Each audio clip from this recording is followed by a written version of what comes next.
There's a right to roll coal in the Constitution, I believe, Tim, or the Bible. I can't remember which. Yeah. It might actually be both. I think it's now that both. I think Yeah, it's it was both.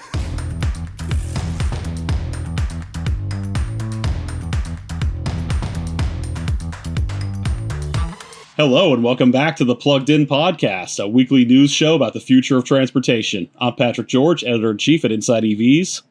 I'm Tim Levin, senior reporter at InsideEVs. On this week's show, America's EV charging infrastructure is still growing fast despite the headwinds. The EPA goes full climate change denial mode, and we explain what that means for your next car purchase. And finally, we discuss the future of hands-free driving systems, which are now the most in-demand car feature. But before all that, how's life, Patrick? How's it going? Tim, I'm all right. I mean, I've kind of been better because the heat dome is back in my life, I think, for the third or fourth time this summer. So I'm able to record the pod in my office like I prefer, but it's a balmy 89 degrees in here. So we've got some ice packs behind my shirt. I got a glass of ice water, and we're just going to do this until I pass out. How about you? You're in a new locale, it looks like. Yeah, I'm good. I have moved, hence the new background, which hopefully will be like improved over time and will look less like a Scandinavian prison, maybe in the next couple weeks. But yeah, I have a dedicated podcasting room / office, which I'm really looking forward to. I mean, if you have to go to prison somewhere, I feel like a Scandinavian country, that's got to be better than most, right? If you got to murder there. Yeah, it's not a bad experience, all things considered. Well, cool. Let's get into it. It sounds like you want to kick this off with some good news about EV charging. Yeah, some rare good news in the EV space. You know, our conversations, our coverage, I feel like the general vibes around this industry have been kind of dominated by, you know, the idea of slowing sales, models getting canceled left and right, policies getting rolled back that were really important, like EV tax credits.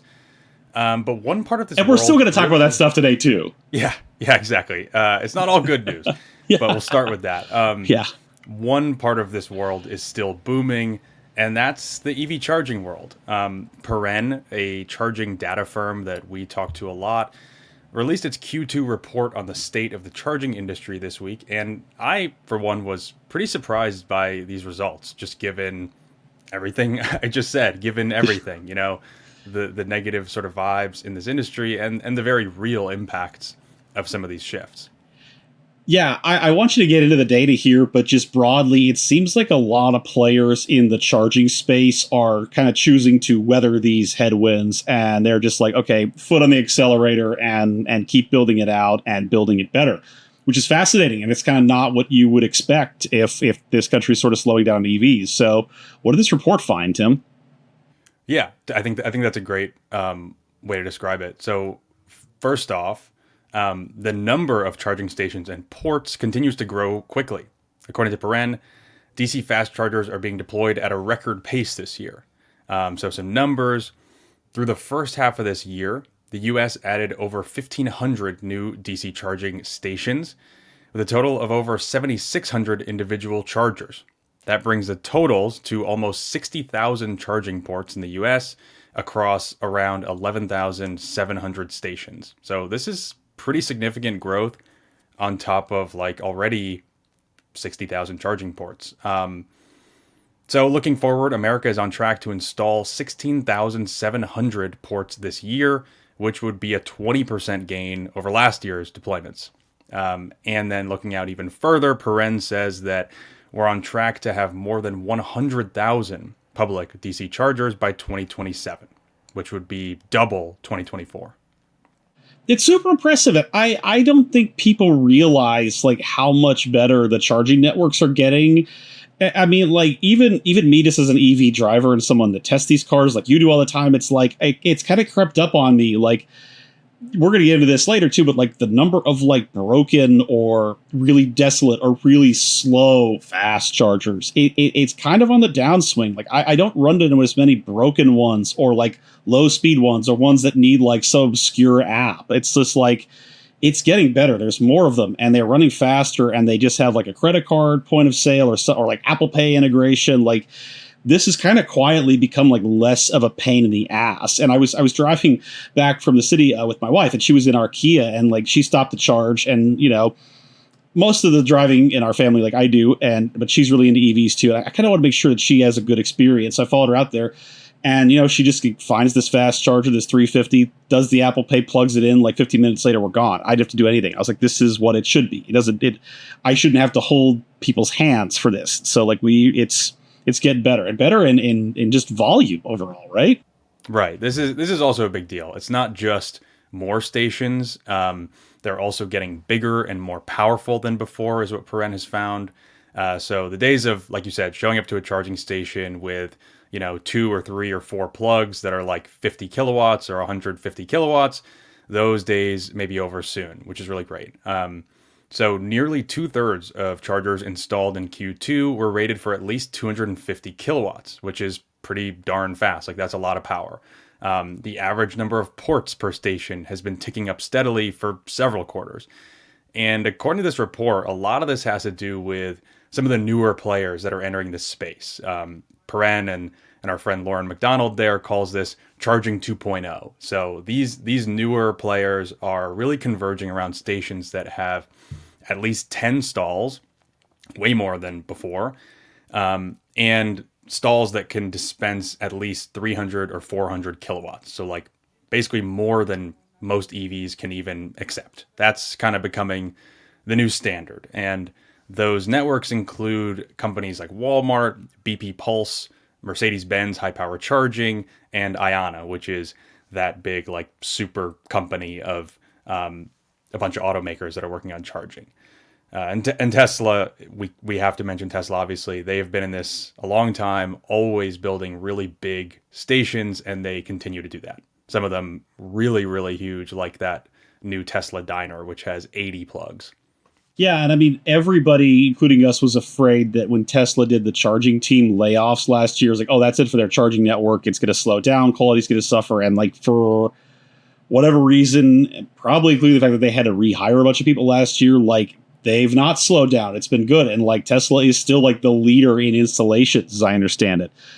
So that company continues to build out what's still the best supercharger network. And it's kind of cool to see overall. All of this means like less waiting around and faster fill-up times, less lining up to plug in, which makes you feel like the worst and stupidest person alive. And what about reliability, though? Especially as the editor-in-chief of the EV website, being like, wow. Yeah, and it's like it's real talk. Like I've done that. Like I've been on road trips, and I have to wait like 7 cars deep to fast charge because I'm on the road and I have no other alternative. And I'm like, this is what I've chosen to do with my life. Like, why? I regret almost all of my decisions, and we're thankfully getting past that. And this process is getting less stupid. But like, what about reliability? That's kind of always been an issue with these plugs, right?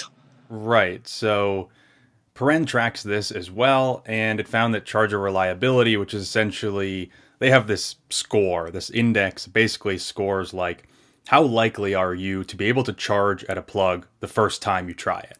That increased for the 4th consecutive quarter, and it hit 85.5. Slight increase from before, but like the reliability is going up.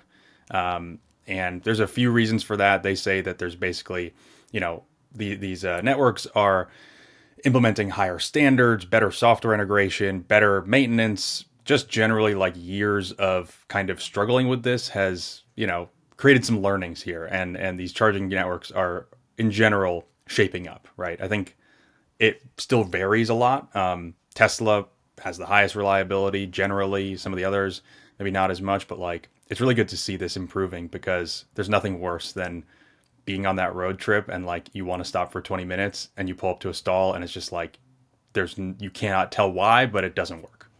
It's broken and like behind a chain fence at a closed Honda dealership. Ask me how I know about that one. But I'll add too. It's like one thing that we keep reporting on, independent of the parent data here, is that the amenities with fast charging are improving very quickly too. Like adding places with roofs or canopies, so you're not just like out in the rain or the sun when you have to plug in, or Yeah, I don't know, bathrooms. Imagine that, like a place to stop and use the restroom, a place to buy snacks. Like a lot of gas station chains, like Love's and Bucky's in Texas, where I'm from, like they're adding fast charging to their existing like gas station infrastructure, which is really, really smart and makes a ton of sense. Because if you have people that are, the location's already there, people used to stop in there anyway, you may as well get some additional business. But like they are kind of considering the human factors of this stuff more and more. And I'm really happy when the day when like the broken thing behind the Costco, like in the middle of the night, like, like behind a pile of snow and trash, and that's the only plug for like, 60 miles, like that's kind of going away in a lot of America, which is great. Yeah. Yeah, definitely. And it's like even little things you don't think about, the fact that every gas station has a trash can, where you can like throw out your coffee. Every gas station has like a little thing to like wipe your windshield. These are things that like historically don't exist at EV charging stations, but the amenities are just getting better and better. So, in your view, and you've done a lot of reporting on this topic lately, like why is the charging industry not slowing down when everybody is predicting kind of a hit to car sales in the next few months? Yeah, I think it's a great question. It's exactly what I was wondering too. I talked to an executive at Electrify America about this recently. Her name is Rachel Moses. She heads up their marketing and sales. And she basically said it's about a couple of things. She said these stations take a couple of years to get up and running, give or take. And so they're just not adjusting their timetables at all. Like if it takes that long, you can't just react to, immediate little headwinds. I think the bigger part of it is that in general, like while they expect EV sales to grow a lot slower over the next like couple of years, they expect that to pick up a lot more in like the 3 to 5 year timeline.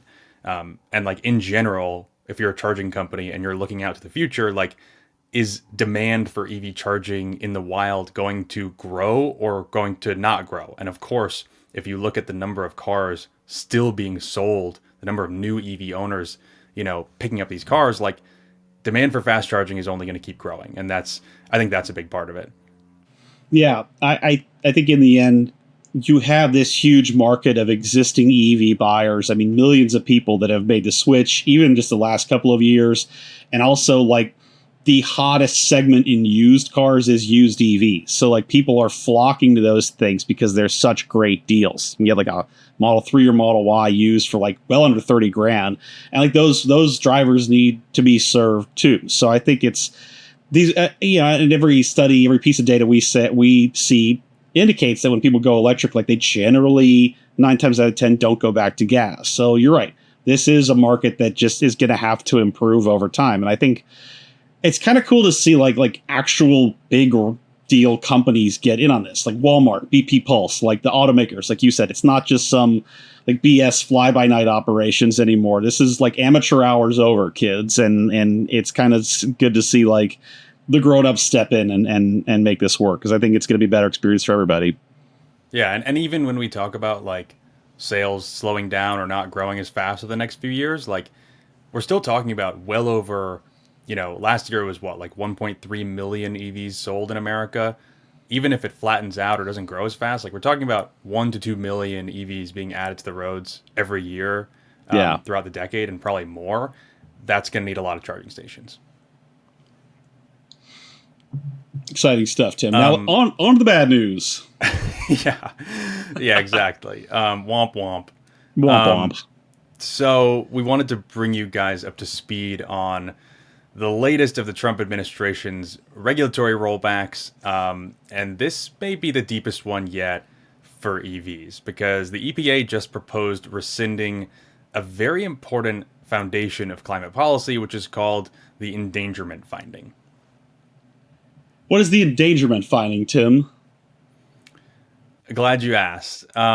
This is the EPA's determination of 2009 that CO2 and other climate change causing emissions pose a threat to public health and welfare. Basically, this allows the EPA, this gives the EPA the authority to regulate CO2 emissions from a whole bunch of sources, including tailpipe emissions from cars and trucks. And, they came to this determination based on things that I think have become pretty common knowledge at this point, that climate change causes extreme weather, extreme heat, flooding, and that can impact all sorts of stuff. Like it can directly impact human health. It can impact, food production, sea level rise. There's all these ways that climate change is bad for people, basically.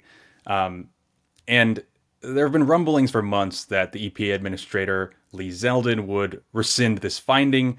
And this week he finally followed through, also proposing to revoke greenhouse gas regulations for light, medium, and heavy duty vehicles. I think it's objectively like terrible news for this country. I'm sorry. And when we write about stuff like this or cover it on the podcast, people get mad. Like, I don't want to get political here. We're talking politics. It's getting political. It's like, well, here's the thing about cars, especially this particular field of cars. Like, politics is why your car is the way it is. Like, politics causes regulations which shape why your car looks the way it does and what powers it, how many airbags it has, and why it's shaped the way it's shaped. And this is why family crossovers have like sub 2-liter turbocharged gas engines. They don't run V8 or even V6 engines anymore. Like this is what drives the things you drive. That it didn't intend to that pun, but let's go there. So like this kind of shapes everything about America, how we get around. And as someone who got into the EV field, both because I find it like utterly fascinating and also for climate reasons, I find it profoundly disappointing. And it does speak to the influence that like the oil and gas industry does have on this administration.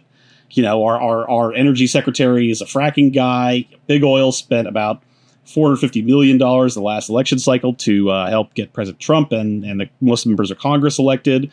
I don't want to sound conspiratorial here, but like you're seeing that influence come through in these policy decisions. And they're kind of hiding behind this idea of like, oh, we're going to unleash American innovation and regulations. And it's kind of hiding behind the idea that we're going to unleash American innovation, cut all these regulations, and get the economy back on track. And I kind of wonder if some years from now, like all these jobs don't materialize and all this stuff they promised doesn't happen, but what we've done instead is like wrecked our air quality and wrecked our water quality and everything else. Like what a tremendous price we will have paid for nothing at all. And just to go back to just cars specifically, like it's whiplash for the auto industry, which kind of plans years and decades out for a certain way. It's bad for public health too. And last time I checked, like you shouldn't run your gas car in a closed garage. Like that's not a thing I'd recommend. Last I checked, like childhood asthma is a thing. So, I don't know what the gains are here, but I know what the costs are going to be. And they're ones where we will be bearing out for a long time to come. Yeah. And to be clear, like, so they are retaining the regulations on other toxic gases, things that, are harmful to humans when you breathe them in.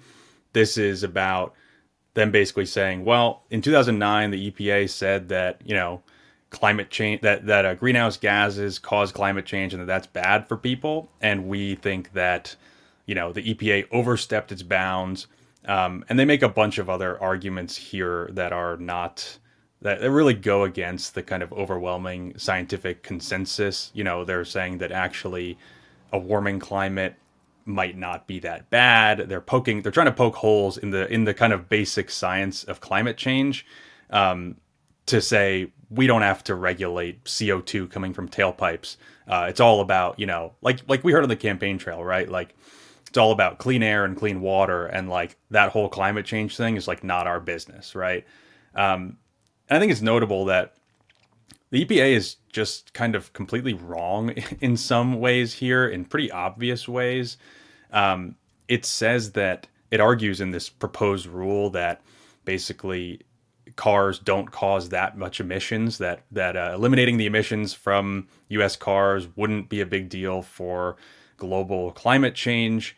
And in the New York Times story about this, they really kind of brought the heat here, saying that according to the EPA's own data, if the U.S. motor vehicle sector were a country, it would be the fourth largest emitter of greenhouse gases in the world. So to say that cars don't contribute that much to climate change is just wrong.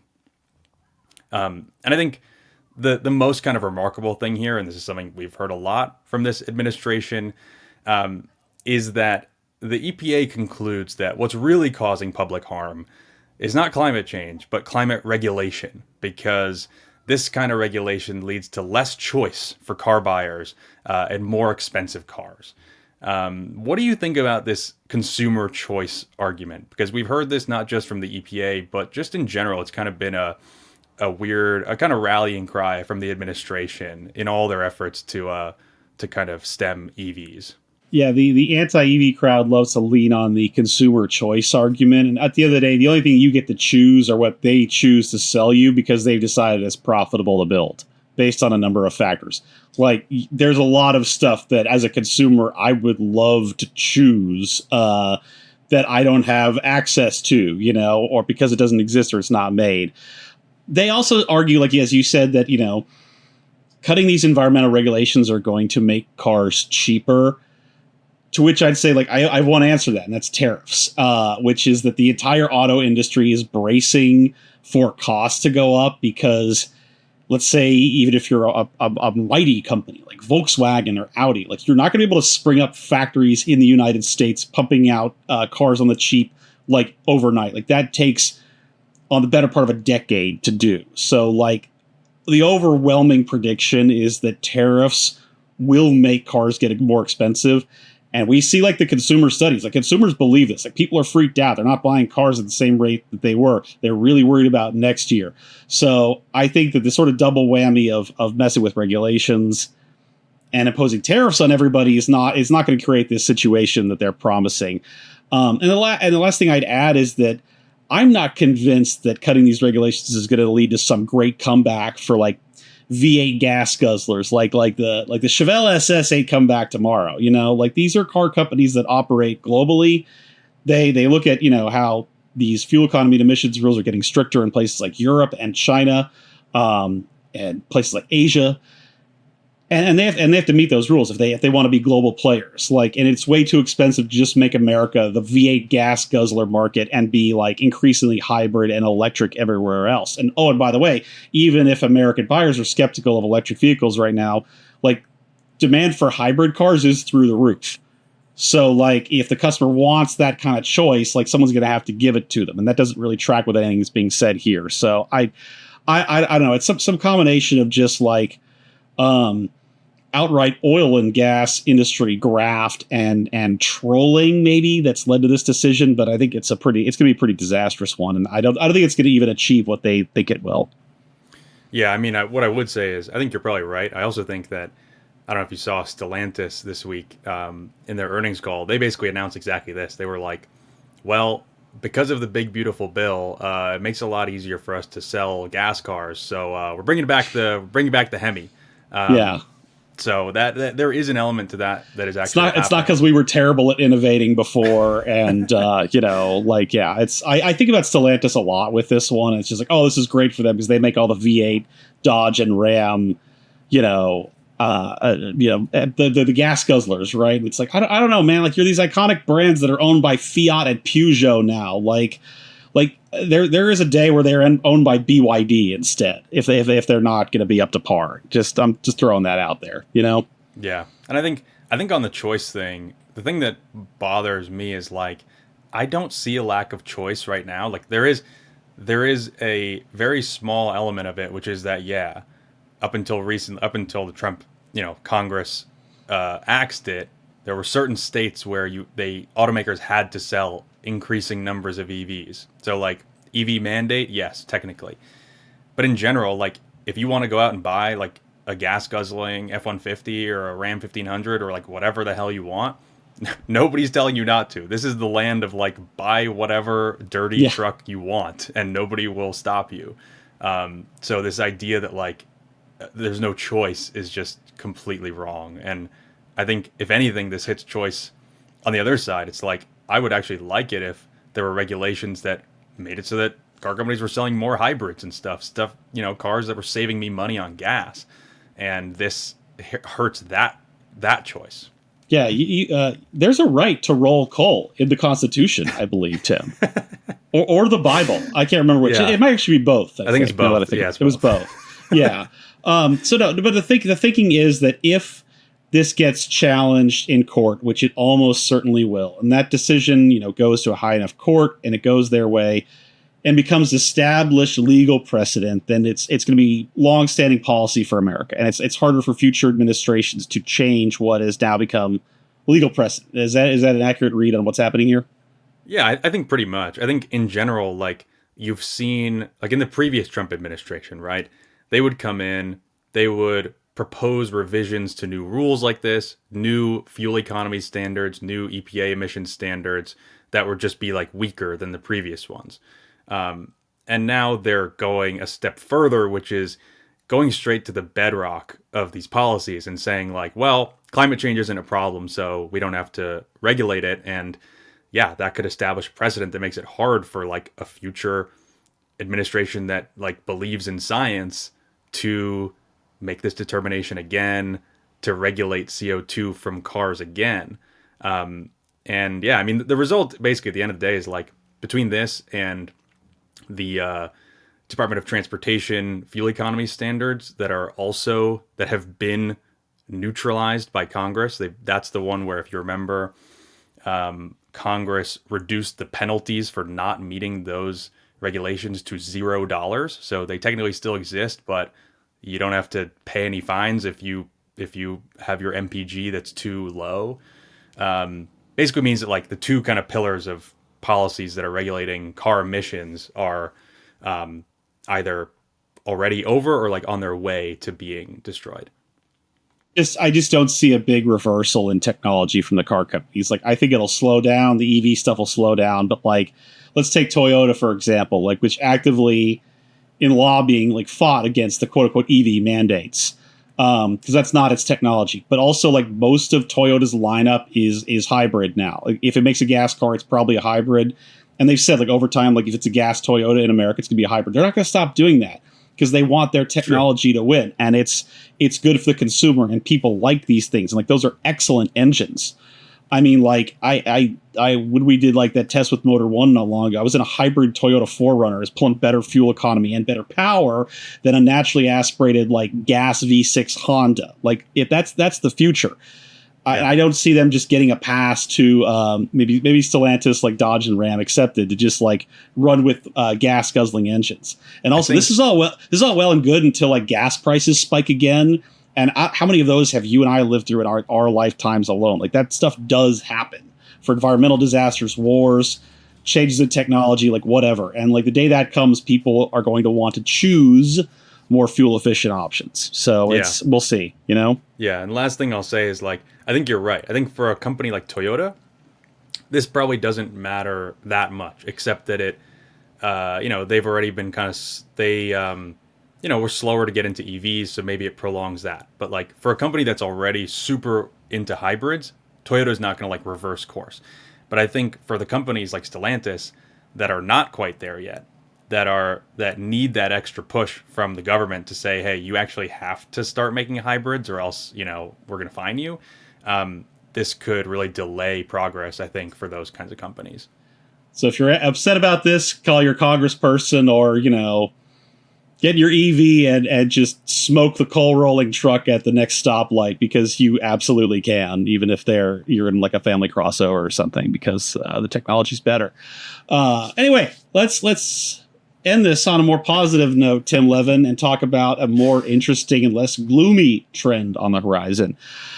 Tim, for over a century now, humans have been the ones driving the cars. But now a lot of people are saying, what if the cars drive themselves?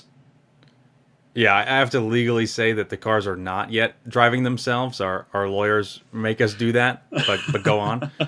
No, Tim is right. However, advanced driving assistance systems, or ADAS features as we call them, are getting better and better. And lately, we've seen some really fascinating data that shows that people really want them more and more. What used to be kind of a gimmick or just sort of like a limited early adopter perk on luxury cars is kind of spreading across the board. And now consumers have that pretty high on their list of stuff they want. They want hands-off, specifically driving assistance on the highway. Like you set your destination, take your hands off the wheel, monitor the car very closely, and that's how the driving is. On the highway. On the highway. I didn't expect this to. I didn't expect this either. Every year, this market research firm Auto Pacific does a survey called the Future Attribute Demand Study, where they're basically figuring out what are the features that people want in their new cars. And this latest one ranks hands-free highway driving systems, hands-free ADAS systems, as number one on the list of the most in-demand features. Yeah, it's super interesting. Like I did not suspect that this year. The firm surveyed Americans who plan to buy a new car in the next 3 years and found that 43% of them want that sort of capability, which is roughly double the results from last year. And after that, you have features like automatic emergency braking, which is a great feature that literally saves lives. Then sunroofs, moonroofs of all things. Then driver profile settings, which, as somebody who's like married to someone who's like a foot shorter than he is, like I totally get, because I hate banging my head against the car roof every time I try to get in. So, yeah, driver profiles, right? So it's just wanting nicer features in general. Imagine that. People want nice things instead of bad things. Remarkable. I'm kind of surprised at how much this list is dominated by like autonomy and autonomy adjacent features. And you covered this study earlier in the week. Like, why do you think that is? And like, where are people getting exposed to this stuff more and more? Yeah, I think it is really interesting, especially when you look at what was the number one feature last year. Do you remember what that was? I don't actually. I don't remember what happened like 2 weeks ago, let alone a year, but enlighten me, please. It was wireless charging pads for your phone. Yeah. That was like the number one desired feature last year.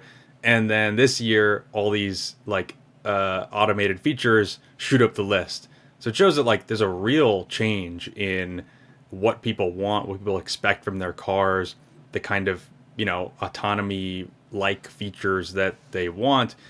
And what the study basically says is that people are just getting more familiar, more comfortable with the idea of this kind of stuff. And they're experiencing them more for themselves. And I think that makes a lot of sense. Like if you have a friend, who has a Cadillac with Super Cruise and you ride in the passenger seat and you see them like not touching the wheel and driving down the highway, like seems pretty sick. And you realize maybe I want that too. The other trend they point out is that younger people, which also kind of makes sense. Yeah. Younger people are more into this kind of stuff. And this year's survey skewed a little bit younger than last year's. Yeah, and as we're going to talk about in a minute, like this technology is getting better and more user-friendly all the time. Like even just a short couple of years, it's improved a lot. I think this is especially interesting because we've covered other studies that show that people are increasingly skeptical of like full-blown robo-taxis. And I'm talking like fully autonomous cars. And remember, there are no fully self-driving cars that a consumer could buy in America today. They don't exist, no matter what certain companies might claim. So people are kind of skeptical of robo-taxis, but on their own vehicles, they do want these ADAS features for highway driving and road tripping. Mm-hmm. Yeah, and like the features that you can actually get in your car, ADAS are, broadly speaking, require driver supervision. These are going to be generally used on the highway. It's something that steers in your lane. It keeps up with traffic ahead of you. Maybe it even makes lane changes. But in general, like you have to be watching the road. And a lot of the time they're making sure that you're watching the road through cameras. So this is kind of a long way off, very long way off from fully autonomous like pod, that can actually just get you like from your driveway to work. It's more about like a little bit extra convenience, a little bit less fatigue on the highway. Yeah, and like honestly, I get it because like you and I both test a lot of cars, and I kind of roll my eyes when I test like an expensive one or a luxury one now that doesn't have like hands-off driving assistance on the highway. Like I have a Kia EV6, which is a pretty high-tech little EV, but it's really old school. And like then I go and drive a car like that has General Motors Super Cruise or Ford's Blue Cruise, where you set your destination and you make sure you're on the right highway, and hit the right switches, and it just takes over the steering while your eyes monitor the road.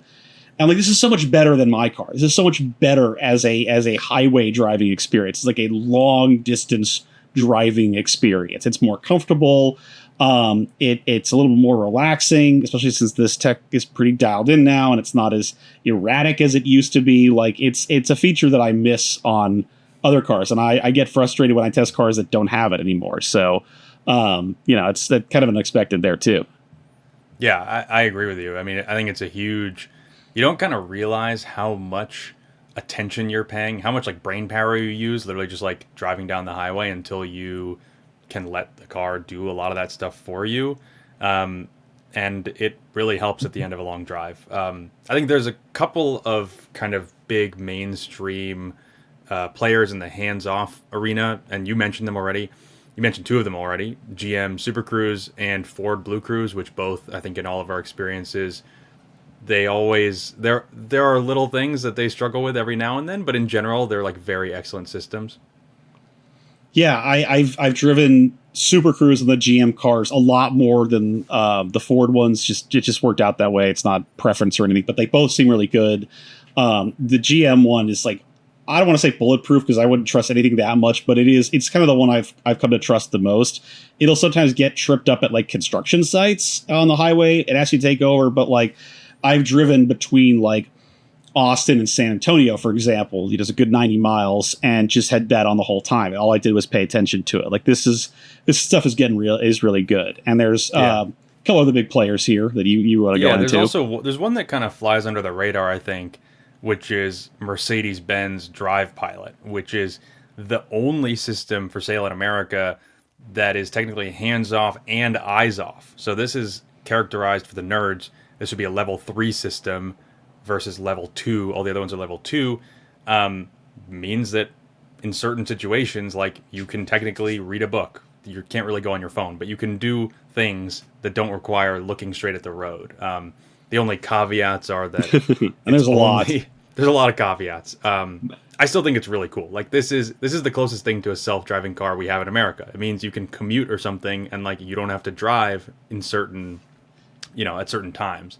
Yes, but it's only available in California and Nevada, only in a couple of cars, only in the daytime in good weather, only on approved highways. So yeah, you can't use it all the time. Oh, and also it has a speed limiter. So it's basically meant for traffic jams, essentially.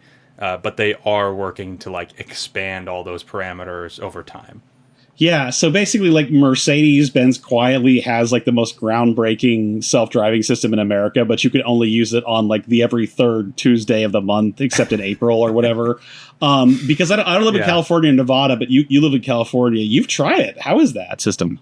I have tried it. I tried it when they first launched it. I don't know what that was, a couple of years ago. And it was really good. Like, it was a lot like those, hands-free systems that we're used to, except for the fact that if you start looking away, if you start playing a game on the infotainment system, like a YouTube video or something, it doesn't like yell at you to take over.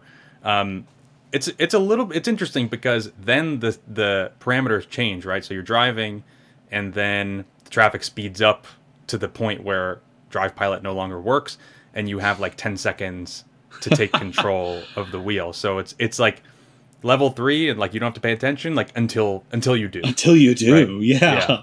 It keeps things interesting in Mercedes-Benz. Yeah. So that's the three big ones from the traditional OEMs, and like obviously we couldn't get through this discussion without talking about I think probably the biggest player in the space, but the one that's playing its own ball game, which is Tesla, which kind of lets you do whatever the hell you want, basically at this point. Not really, but like it's a lot more fast and loose than what Mercedes does. Yeah, full self-driving, supervised FSD. This costs $99 a month on your Tesla, and the difference is that this will do all the things that Super Cruise or whatever will do, or at least in theory, right? It'll keep you in your lane, adjust speed, whatever, but it'll also do that in city driving. So you put in a destination and it'll read stop signs and watch out for pedestrians and do all that kind of stuff, which is a very controversial and very bold approach compared to the other automakers, right? And we've seen this get into some hairy situations. We've also, I think, all been pretty darn impressed by it at times. Like, it does do what it says it's going to do a lot of the time. I know you just had a Model Y, so I want to hear what you think about the very latest FSD, because I haven't tried it in a while. But what I will say real quick is just, it reminds me of that Mercedes Drive Pilot event. The Mercedes approach is completely the opposite, right, from the Tesla approach. Mercedes is very careful. They have moisture sensors in the wheel wells that will tell it if there's a little bit of rain on the road, right? Tesla, just cameras, operate at any time. Don't worry about it. And what was funny was, I was at this event and I asked the like engineers behind this. I was like, so like you're obviously like continuing to take in information from the cameras on the road. This thing is continually improving, right? Because I was thinking in the Tesla mindset of like, that's what they do with FSD. It's constantly like, all the cars are taking in all this information, they're improving it. And they were like, no, they were like, it's done. Like, we're like, this is it. Because that's what like a traditional, more risk averse car company does, is like, they put out a feature that is just like works and is done at the time that the consumer gets it, right? Instead of being like, hey, we call this full self-driving, but like, we're still working on it. That is the differentiator with Tesla, and that is what's kind of sparked this sort of like second wave autonomy boom. It's the advent of AI and the ability to teach these systems to be better. And like you said, Tesla's system is camera only, and it does not use LiDAR, radar, or other sensors. I will say this, like, having driven this Model Y recently, which I really liked, like, I drove with FSD in California in 2023, and it drove me into oncoming traffic, and I had to avert it. And then I drove it last year on the Cybertruck that we rented for our breakthrough reward testing, and it was better, but it still would have the tires whack the curb. Sometimes it was like and stop really close to other drivers. Like, it was almost like that teenager that knows how to drive, but like is still getting the hang of it and does like stupid, scary stuff sometimes.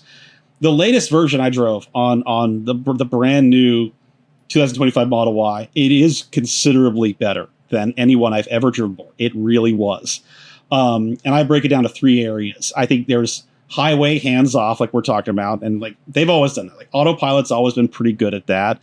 And this was excellent. I never had any problems or disengagements there. There's my favorite feature with Tesla FSD, which is how you can use it in a traffic jam. And that's kind of like it never gets any attention, but it's like the low key, the best thing about it. It's like, if you're stuck in just gridlock, flip it on and it'll guide forward and navigate traffic and navigate it when somebody like cuts in front of you. Like, it's pretty low risk and it's kind of great. And I think in terms of like the warnings that are there, like, it does err on the side of wanting you to use the system. But if you're being really like aggressively stupid and misusing it, it does warn you a lot. And then there's the third thing that you brought up, which is like using full self-driving in a city setting. Like, it's like you want to drive from one end of your town to another, and it'll take you through school zones and, just like regular roads where other people are on. It is better, but it still feels like a gimmick, or like something that I would do as a driver, because I'm trying to help Tesla like learn how to achieve the future. Like, it wasn't a useful feature to have that on in a city setting, right? Like, it's really useful because you were like constantly, on edge, like watching for it to do something wrong, basically. Yeah, and it really didn't. I didn't have that many disengagements in it. Like, I used it a little bit in a suburb of New York City. I used it in my part of upstate New York, which is pretty rural, so I didn't really have like a lot of risks around. But like, I was like, was this really better than when I'm just driving the car below 30, 40 miles an hour? Like, not really. Like, it didn't make my life better. Like, minding this thing all the time was a neat party trick, but it didn't improve things. Whereas highway driving assistance or like traffic jam assistant is a better experience. So like I said, to Tesla's credit, like, this system is getting better. Like, is it really like convincing to me like this is the future of like full blown, complete end-to-end autonomous driving? Like, I don't feel that yet. And if I owned a Tesla, I don't think I'd pay $99 a month to let it just drive around town while I cautiously pay attention to it. I'm already paying for too many subscription services, on my Roku anyway, so I can't afford it. But like that was kind of how I land on that. Like it is better, but not parts of it don't rise above party trick. Yeah, and it's like I think that's the situation where there's a gigantic gulf between level 2 eyes on autonomy or assistance and full blown. Like you can imagine you would not pay $99 a month. You would probably pay $500 a month if your car could actually do that, but like without you paying attention, that is really worth something. But driving around a city with you paying attention, I'm saying this as not a Tesla owner, somebody who has only limited experience with this, but it's not as appealing. Yeah, and that's the ultimate goal. Like full blown autonomy is like you get blasted at a bar with your friends in Chicago, get in the back, and it drives you home to LA the next day with no interventions. And like I don't know if we'll ever see that. We probably won't in our lifetime. So like that's the goal everyone's working towards. So in the meantime, like these assistance systems are getting better, but I would just, same disclaimer we put in any story, just like learn how they actually work and like pay attention to them and mind them, because they are not fully self-driving. And like we have seen people literally die because they misuse these systems. But if you learn to use them right, some of them more and more are making your driving experiences a lot better. And I get why they're in demand. Okay, now it's time for Plus Minus, our segment about who's up and who's down in the EV world this week. Tim, who you got for me? I've got a plus, and it is that I saw this news this week that New York State is making $200 million available for schools to upgrade to electric school buses and install charging infrastructure, which I just think is super cool. Like, obviously more local news than we usually cover, but I think electric school buses are something that doesn't get enough attention. Yeah. This is like one of the most obvious, one of the most obvious areas that EVs make sense, right? It is a like confined route. A school bus drives like 40 miles a day or whatever. You charge it at like the school, and that's makes total right? sense. It makes total sense. So it's really cool to see New York State doing this, even as like federal policies are falling away. You know what's weird is like one of the earliest memories I have. I must have been in preschool or kindergarten or something. I guess it was kindergarten, but like going to a field trip in Texas and like being next to the school bus and like hacking from the exhaust next to the bus. I don't know why that sticks in my mind. Like it just does, right? And I can't say it's like some formative experience that maybe getting to EVs or some crap or whatever, but like it just, I remember that as a kid. And it's also like, you know how old school buses are. Like there's still kids running around in that same hunk of garbage that I was in like the 80s. So yeah. I don't know. I think this is a net positive for kids everywhere enough to have that experience. And it's also proof that like if the federal government is backing off on EV support, like the states pick up the slack. It's going to be New York, California, places like that. They're like, all right, we'll come in and do this our own way. I never hacked up along on the school bus because I was always taking electric transportation in the form of the New York City subway when I was a kid going to school. Yeah. I'm jealous of those kids that grow up on the subway. I'm like, man, like that's so rad. Like you grew up like being able to handle anything. If you're like 8 and you see like New York City subway stuff on the regular, man, that's it's more true. It hardens you. It does. It's more interesting to grow up in the suburbs, I'll tell you that.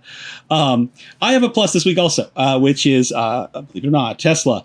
I will give some points to because like they do seem to be in like hardcore comeback mode.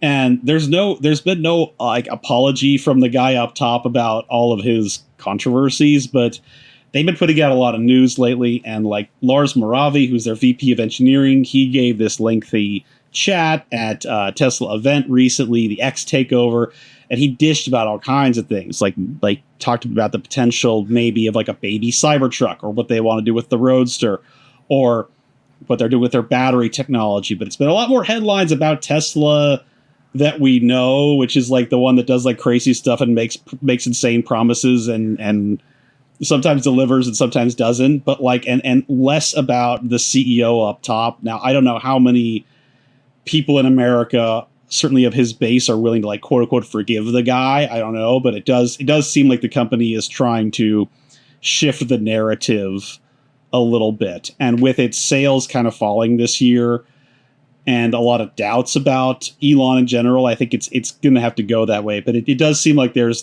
a bit of a shift going on. So we'll see what they can pull out the rest of the year. All right. Well, thanks for listening to Plugged In Podcast from Inside EVs. We'll be back next Friday, as always. Today's show was produced by Mike Roselli and is brought to you by the Motorsport Network. Make sure to hit the follow button wherever you get your podcasts, leave us a review, and tell a friend to tune in. See you next time. See you next time.